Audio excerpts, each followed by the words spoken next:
আপনারা জানেন যে দুইটা সেশন ইতিমধ্যে আমরা অতিক্রম করেছি এবং বাজেট সেশন হয়েছে। বাজেট সেশনের পরে এই সেশনটা আমরা শুরু করবো ইনশাআল্লাহ আজকে বিকাল দ্বিতীয় অধিবেশন বিকাল 3টা থেকে শুরু হবে। যদি আমরা এই অধিবেশনটা সাধারণত শর্ট হয়, জেনারেলি বিগত দিনে শর্ট হয়ে আসছে এবং এখনও শর্ট হবে, কারণ এটা বিজনেসের উপর ডিপেন্ড করবে আমাদের কী কী কাজ থাকবে। তো সেই ক্ষেত্রে আমরা সিদ্ধান্ত নিয়েছি যে আমাদের এই সেশনে যদি বিল বেশি আসে তাহলে সেই অনুযায়ী আমরা সিদ্ধান্ত নেব। আজকে বিজনেস অ্যাডভাইজারি কমিটির মিটিং হবে দুপুর 2টায়, যে আমরা সেই অ্যাডভাইজারি কমিটির মিটিংয়ে সিদ্ধান্ত হবে।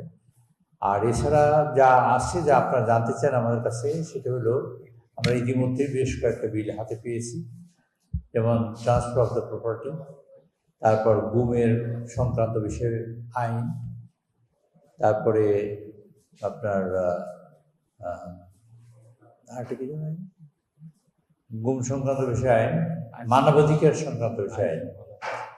এই 3টে আইন আমরা ইতিমধ্যে হাতে পেয়েছি, যেটা আজকে উত্থাপিত হবে।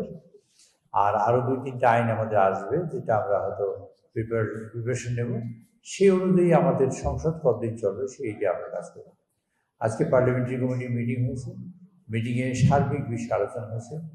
সবসময় আমাদের মিটিংয়ে সার্বিক বিষয়ে আলোচনা হয়ে থাকে, যে একটা সরকার কেমন করে চলছে, আমাদের দায়িত্ব কি, আমাদের কর্তব্য কি, সেই সংক্রান্ত বিষয়ে আলোচনা হয়েছে। বিশেষভাবে এবার আলোচনা হয়েছে যে আমাদের 1 তারিখে 1 সেপ্টেম্বর আমাদের দলের প্রতিষ্ঠাবার্ষিকী।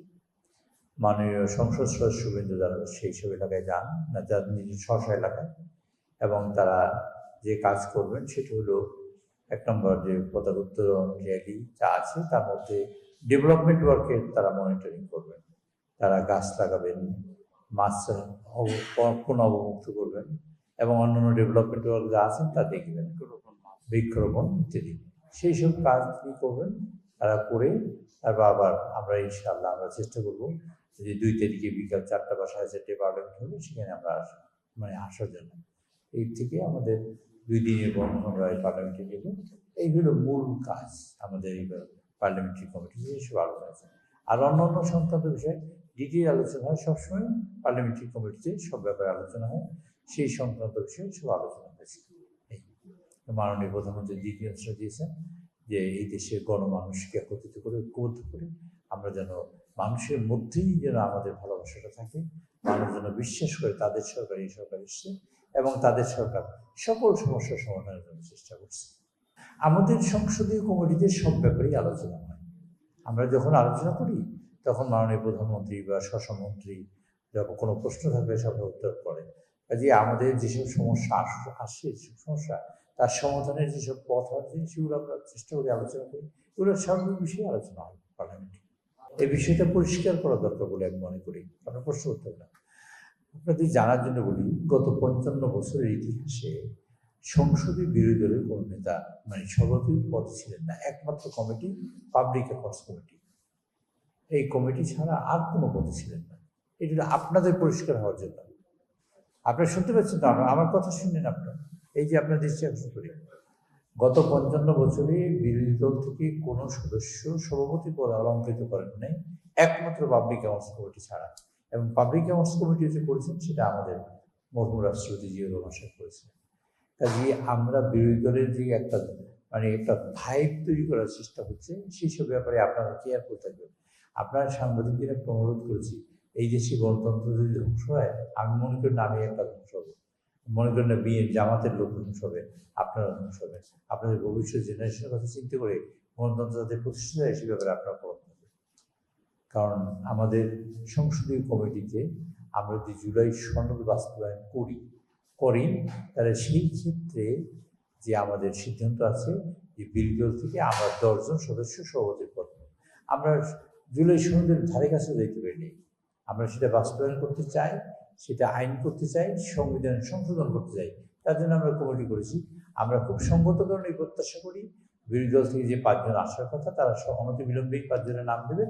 আমরা সবাই মিলে এই সংশোধনীগুলো আমরা করবো, সবাই মিলে এইটা প্রত্যাশা করি। কাজেই এখানে বিরোধী দলের সংসদীয় কমিটির সভাপতি হওয়ার কোনো সুযোগ নেই, আগেও ছিল না, এখনও নেই। ট্রান্সফার অফ প্রপার্টি, যে পিতা বা মাতা কোনো সন্তান সম্পত্তি কারোর কাছে দিলেও তার মৃত্যু পর্যন্ত তিনি ভোগ দখল করার সুযোগ পাবেন। ইটস ভেরি ইম্পর্টেন্ট, কারণ সন্তানের সম্পদ দেওয়ার পরে বাবাকে আর খবর নেয় না, মাকে খবর নেয় না, একটা ইম্পর্টেন্ট। আর হলো আমাদের গুমের আইনটা আসবে, যেটা আমরা আরো অধিকতর শক্তিশালী করে এবং প্রয়োজনীয় পরিবর্তন করে নিয়ে আমরা আজকে বিরোধী দল থেকে বলা হয়েছিল এই গুম আর আলোর মুখ দেখবে না, মানে এইসব বিল, এই যে বিল আসা শুরু করেছে আমরা, কারণ এটা গভর্নমেন্ট একটা বিল আনা আর একটা কাগজ আইসে রয়েছে, সেটা তো এক জিনিস না। গভর্নমেন্ট বিল আনতে he is to go for a lot of scrutinies, at the same time he is to act a lot of things.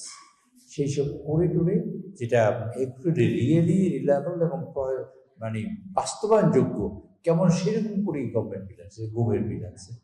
তারপর আর একটা বিল নিয়ে আসছে, সেটা হলো জি মানবাধিকারের বিল। সেটাও আমরা বিদেশিদের সাথে বসছি, আমরা 16 জন ইউরোপিয়ান ইউনিয়ন এবং আমেরিকান অ্যাম্বাসেডার বিভিন্ন জায়গা থেকে এবং আমাদের ডেভেলপমেন্ট পার্টনার্স তাদের সাথে বসে তাদের একটা সাজেশন নিয়ে সবাই মিলে যেভাবে করলে ভালো হয় এবং এখানে রিয়েল সেন্সে গভর্নমেন্টে যেন কোনোভাবে আইন হাতে তুলে না নেয়, গভর্নমেন্ট যেন আইন দ্বারা পরিচালিত হয় এবং মানুষ যেন আইনের শাসন পায় এবং কারোর প্রতি কোনো অবিচার নয়, রিয়েল আইনে যা হয় তাই যেন সকলের প্রতি হয়, সেই হিসেব করে আমরা সেই বিলটা গেছি। এই 3টে বিল আমরা এখন সংসদে এসেছি, আজকে হয়তো উত্থাপন হবে, তার পরবর্তীতে অন্যান্য বিল আসলে হতো।